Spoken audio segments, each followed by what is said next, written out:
So with the points very close at the end of the first event, we come to the second event, which is the cycling, which takes on an entirely new format. We're on the same road that we've used in Bath before, but this time we have 3 men in the team. The first man goes the length of this road, 290 metres, and then hands the bike over to the second competitor. They have to exchange at that end.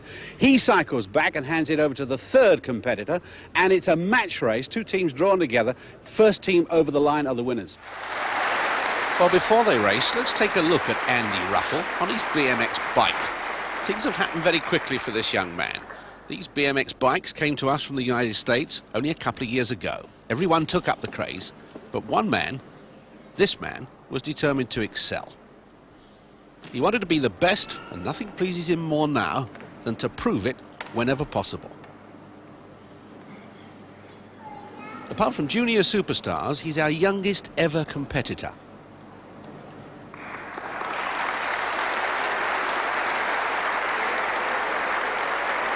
And that BMX bike is just about a part of it. He's a very fit and determined young champion, and although still only 17, he's the British BMX racing champion, the British freestyle champion, and he loves the stunts.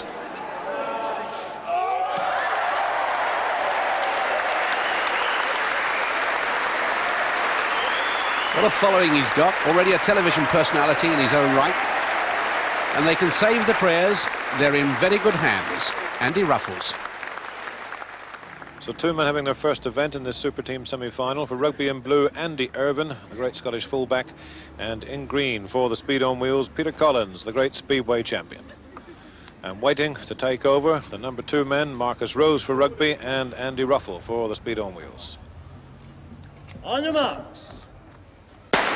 Away they go. First leg of this 290-metre course, as Ron Pickering was saying, a very different cycle race in this year's Super Teams. They have to change over at the top end. 3 men per team, and it's Peter Collins going out in front. Coming up over the hill, you can see how steep that hill is because you lose sight of them completely as you look from this changeover point. Nothing much between them, and Andy Irvin is picked up well. Peter Collins roared ahead, but Andy Irvin picked up, and Andy Irvin now changes to Marcus Rose, and Peter Collins changes to Andy Ruffell. Andy Ruffell is off. Andy Ruffell trying to get pedaling before he was really on the bike, and Ruffell collapsed, but he's back on the saddle, in the saddle again. My goodness, incident on this second leg of the cycling. And that's given Marcus Rose, a very good cyclist indeed, an excellent chance of setting up a big lead for Rugby Union.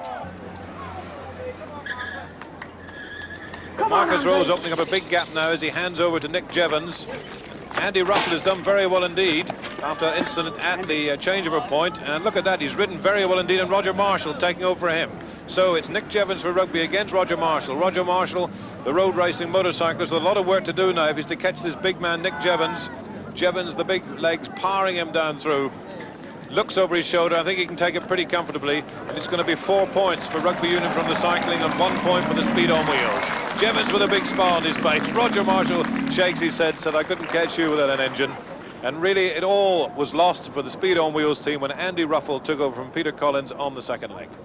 Peter, that was a bit of a disappointment, really, wasn't it? It was, really. We were neck and neck up until the changeover, the first changeover, and Andy jumped on one side of the bike and straight off the other. So.